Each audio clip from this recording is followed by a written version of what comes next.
E aí, tudo bem? Olha só que história curiosa a gente vai desvendar hoje. Um daqueles momentos em que a política e o futebol se encontram do jeito mais inesperado possível. Estamos falando de um elogio do então presidente dos Estados Unidos a um time de futebol brasileiro. Bora entender como isso aconteceu. A pergunta que fica no ar é: mas por que raios o presidente dos Estados Unidos ia parar o que estava fazendo para destacar um clube brasileiro durante um evento oficial na Casa Branca? Parece uma coisa totalmente aleatória, né?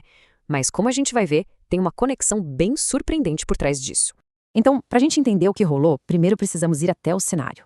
Imagina só, a Casa Branca, o centro do poder americano, com certeza não é o primeiro lugar que vem à cabeça quando a gente pensa em uma análise sobre o futebol brasileiro, certo? E o que estava acontecendo lá? Bom, era uma celebração. O Donald Trump estava recebendo o Inter Miami, que tinha acabado de ser campeão da MLS, a liga de futebol de lá. Era um evento bem protocolar, sabe? Apenas uma homenagem aos campeões do país. E foi aí, no meio daquele discurso todo formal, que veio a grande surpresa. Do nada, o Trump, falando dos feitos do Inter Miami, mencionou um jogo específico e soltou essa declaração. Um elogio e tanto ao adversário dos americanos, o Palmeiras. E o mais interessante aqui é o jeito que a memória dele focou em um único lance. Ele descreveu o gol do Luís Soares com detalhes, sabe, pintando um quadro de um domínio total do atacante.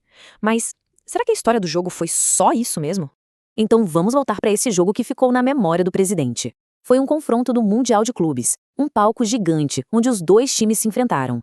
Vamos aos fatos concretos da partida. Era a última rodada da fase de grupos do Mundial. E o placar final? Empate, 2-2. É bom prestar atenção nisso, hein? Um empate, não uma vitória que foi decidida por um único lance de gênio. E isso leva a gente para a pergunta principal. Essa lembrança do golaço do Soares, por mais incrível que o gol tenha sido, resume de verdade o que foi o jogo? A resposta curta é: nem de longe. Agora a gente vai ver o que realmente aconteceu nessa partida, porque olha, a história completa é bem mais dramática do que essa versão resumida aí. Se liga só na linha do tempo do jogo. O Inter Miami abriu o placar 1-0, aí aos 65 minutos veio o tal gol do Soares que o Trump descreveu, 2-0. Jogo parecia decidido, né? Que nada, repara só no que aconteceu bem no finalzinho. Gols de Paulinho e Maurício pro Palmeiras buscando o empate. Então o ponto-chave é esse aqui. O jogo não foi sobre um gol genial isolado, mas sim sobre uma reação espetacular.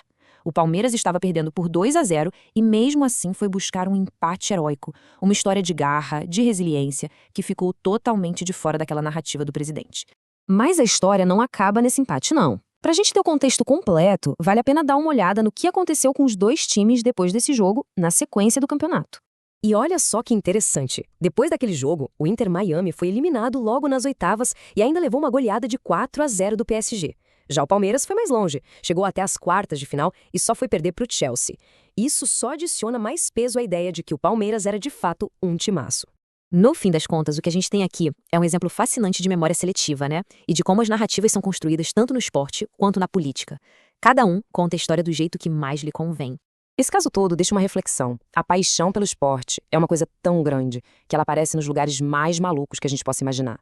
E também serve como um lembrete de que a história completa de um jogo ou de qualquer evento é quase sempre bem mais complexa do que parece na primeira olhada.